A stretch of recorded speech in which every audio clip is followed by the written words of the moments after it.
صحیح مسلم میں حضرت ابو ایوب انصاری رضی اللہ تعالیٰ عنہ سے روایت ہے کہ رسول کائنات صلی اللہ علیہ وسلم نے فرمایا، جس شخص نے رمضان کے روزے رکھے اور پھر اس کے بعد 6 روزے شوال کے رکھے تو گویا وہ ہمیشہ کا روزے دار ہے۔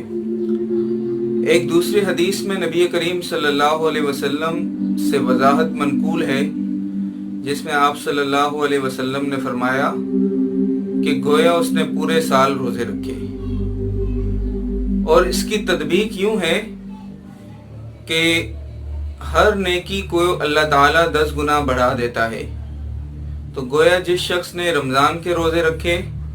1 مہینے تک، وہ 10 مہینے کے روزے ہو گئے،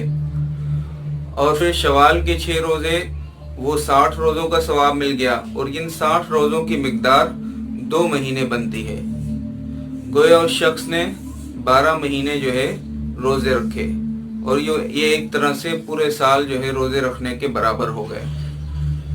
اور علماء نے لکھا ہے کہ یہ روزے جو ہے شوال کے مہینے میں ایک ساتھ بھی رکھے جا سکتے ہیں، اور مختلف دنوں میں بھی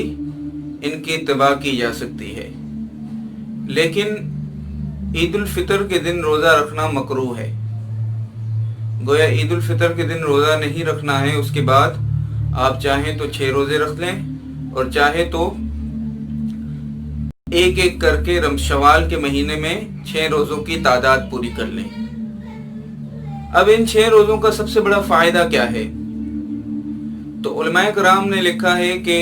جب انسان رمضان میں روزے رکھتا ہے تو ظاہری بات ہے 1 مہینے تک اپنے نفس پر قابو رکھ کے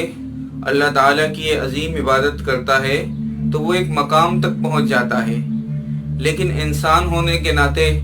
چونکہ اس عبادت میں کچھ کمی کوتاہی رہ جاتی ہے، تو ان شوال کے 6 روزوں سے اس کمی کوتاہی کو پورا کر دیا جاتا ہے۔